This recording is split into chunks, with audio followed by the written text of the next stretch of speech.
સ્વાગત છે તમારું આપની યુટ્યુબ ચેનલ પીડોટ ક્લાસીસની અંદર. સ્ટુડન્ટ્સ, લાસ્ટ વિડીયોની અંદર આપણે વોટ ઇઝ અ એટમ, પરમાણુ શું છે તેના વિશે વાત કરેલી. મેં તમને એ વિડીયોની અંદર થિયરી સમજાવી એન્ડ સમજાયું કે રિયાલિટીમાં તમે તત્વ કોને કહેશો, પરમાણુ કોને કહેશો. જો તમે એ વિડીયો ન જોયો હોય, ડાયરેક્ટ આ વિડીયોની અંદર આવી ગયા હોય તો વાંધો નહીં, વધારે તમને તકલીફ નહીં પડે. પણ જો તમે આ વિડીયો જોતા પહેલા એ વિડીયો એકવાર જોઈ લેશો ને તો તમારે ઘણો બધો ફાયદો થશે. તમને ખબર પડશે કે આ બધું શું છે. ઓકે, કેમ કે આ એના રિલેટેડ જ છે.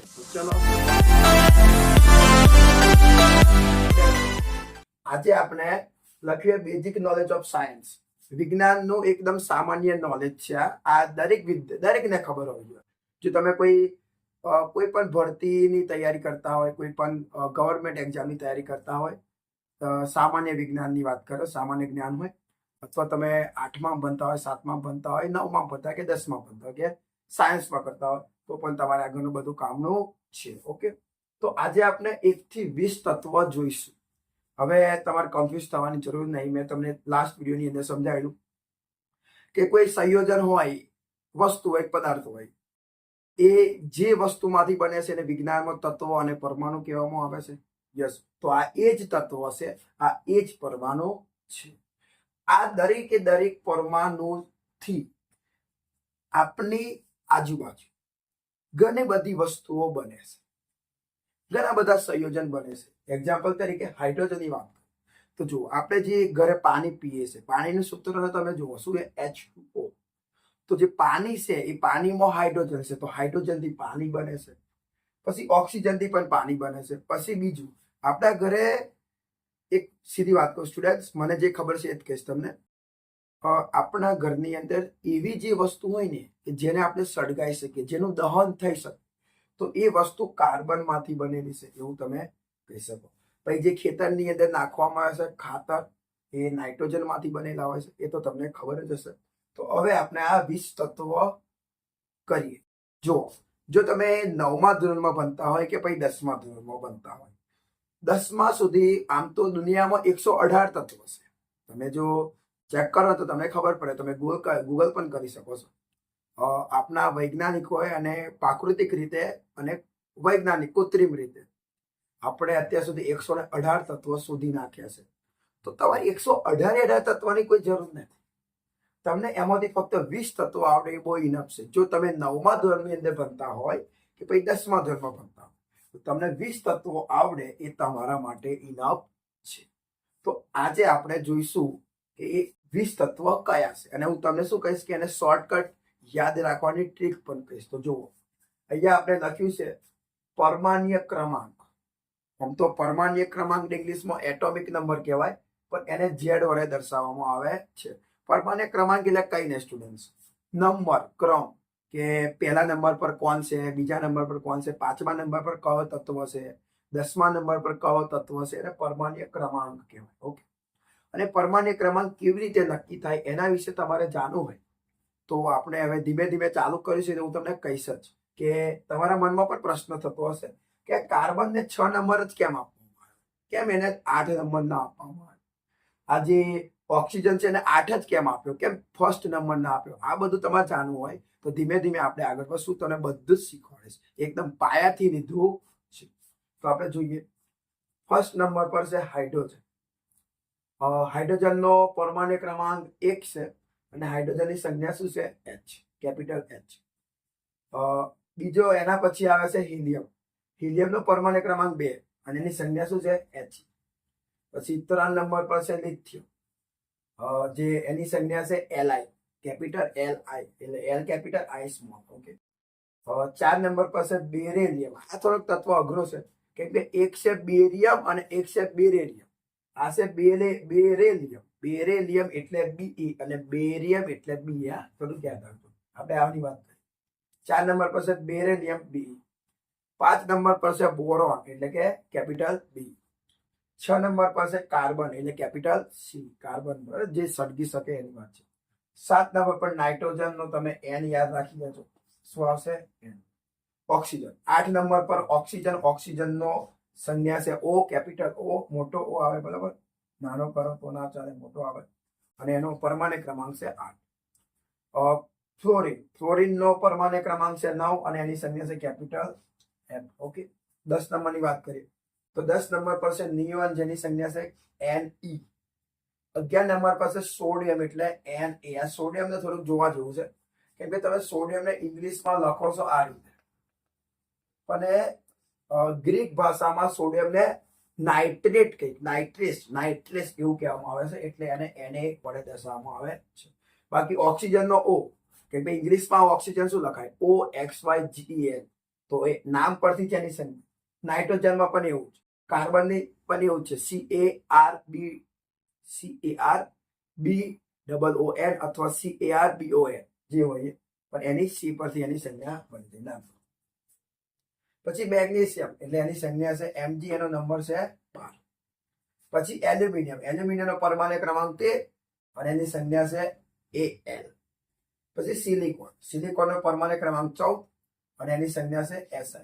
ઓકે, પછી ફોસ્ફરસનો પરમાણુ ક્રમાંક 15 એની સંજ્ઞા છે કેપિટલ P. પછી સલ્ફરનો પરમાણુ ક્રમાંક 16 એની સંજ્ઞા છે S, કેપિટલ S.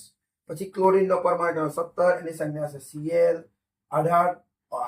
આર્ગોન એનો પરમાણુ ક્રમાંક 18 એની સંજ્ઞા Ar. કેલ્શિયમનો પરમાણુ ક્રમાંક 19 એની સંજ્ઞા Ca. અને લાસ્ટ પોટેશિયમ, એનો એટોમિક નંબર પરમાણુ ક્રમાંક 20 અને એની સંજ્ઞા છે કેપિટલ A છે. આ કેપિટલ A છે, કેપિટલ A. તમને આર જેવું ના દેવું જોઈએ. સ્ક્રીનશોટ લેવા માંગતા હોય તો તમે એનો સ્ક્રીનશોટ લઈ શકો છો. ઓકે, કોઈ તમારી એવું કંઈ નહીં, તમે લઈ શકો છો. હવે સ્ટુડન્ટ્સ, તમને આની અંદર આટલું, આજે આ વિડીયોના અનુસંધાનમાં તમારે આટલું યાદ રાખવું પડે કે તમારે નંબર યાદ રાખવા પડે કે ફર્સ્ટ નંબર પર કયો હતો, તો ફર્સ્ટ નંબર પર હાઇડ્રોજન, એની સંજ્ઞા H. Second helium He. Lithium, પછી ત્રીજો લિથિયમ Li. ચોથો બેરિલિયમ Be. પાંચમો બોરોન B. છઠ્ઠો કાર્બન C. સાતમો નાઇટ્રોજન N. આઠમો ઓક્સિજન O. નવમો ફ્લોરિન F. 10મો નિયોન Ne. 11મો સોડિયમ Na. 12મા નંબર પર મેગ્નેશિયમ Mg. 13 નંબર પર એલ્યુમિનિયમ Al. 14 નંબર પર સિલિકોન Si. 15 નંબર પર ફોસ્ફરસ P. એ રીતે આ દરેક તત્વો તમને યાદ રહેવા જોઈએ. નંબર યાદ રહેવા જોઈએ, નામ યાદ રહેવું જોઈએ, એન્ડ સંજ્ઞા યાદ રહેવી જોઈએ. હવે હું તમને એક એવી સુપર ટ્રીક શીખવાડું, એકદમ જબરદસ્ત, દે ધનાધન તમને યાદ રહી જાય. એક જ મિનિટની અંદર તમને આ 20 તત્વો યાદ રહી જાય એવું એક વસ્તુ છે. તો ચલો જોઈએ, તમે જોજો હું જે કહું ને. હાઇડ્રોજન, તો હાઇડ્રોજનનો લો હા. હાઇડ્રોજન મતલબ હા. હિલિયમ એટલે હી. લિથિયમ એટલે લી, ફર્સ્ટ અક્ષર લો, પહેલો અક્ષર. બેરિલિયમ એટલે બે. બોરોન એટલે બો. બોલો છો, હા હિલી બે બો. હા હિલી બે બો. કાર્બન એટલે કા. નાઇટ્રોજન એટલે ના, કાના, કિસના કાના. ઓકે, આગળ જોઈએ. ઓક્સિજન એટલે O અને ફ્લોરિન એટલે F. દેખો, હા હી લી બેબો કાના ઓફ. આટલું ખબર પડી. હવે ની પર નહીં, નિયોન એટલે ની. તો દેખો 10 નંબર તો થઈ ગયા. હા હી લી બેબો કાના ઓફ ની. હા હી લી બેબો કાના ઓફ ની. શું સ્ટુડન્ટ્સ? હા હી લી બેબો કાના ઓફ ની. હા હિલી બેબો કાના ઓફ ની. હા હિલી બેબો કાના ઓફ ની. આગળ જોઈએ યાર, હા હિલી બેબો કાના ઓફ ની. Okay, 10 number. સોડિયમ એટલે સો. મેગ્નેશિયમ એટલે M, એટલે કે મે. એલ્યુમિનિયમ એટલે A. સિલિકોન એટલે C. દેખો હા. ફોસ્ફરસ એટલે ફો. સો મે AC4. શું કહેવાશે? Some AC4. Some AC4. Sulphur એટલે સ. ક્લોરીન નો ક્લો લઈ લો, ક્લો. આર્ગોન નો આ. કેલ્શિયમ નો કે એન્ડ પોટેશિયમ નો ફો. સોમે AC4 સકલો આપો કે. સોમે AC4 સકલો આપો કે. સોમે AC4 સકલો આપો કે. સોમે AC4 શકલો આપો કે. શું સ્ટુડન્ટ્સ? સો મેં A-C-O શકલો આપો કે.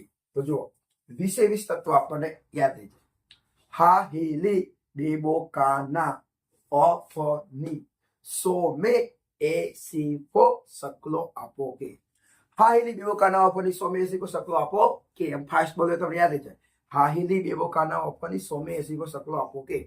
હા હીલી બેબો કાના ઓફની સો મેં A-C-O શકલો આપો કે. તમે આટલું યાદ રાખી લો ને તો તમને 20 તત્વો યાદ રહી જાય, તમને એની સંજ્ઞા પણ યાદ રહી જાય, એનો તમે નંબર પણ યાદ રહી જાય. દેખો આપણે જોઈએ નાઇટ્રોજનનો નંબર, તો આપણે બોલવાનું હા હીલી બેબો કાના. ના મીન્સ નાઇટ્રોજન. તો નંબર ગણો 1 2 3 4 5 6 7. તો નાઇટ્રોજનનો નંબર કઈ ગયો? નાઇટ્રોજનનો નંબર કયો? 7. ખબર પડી?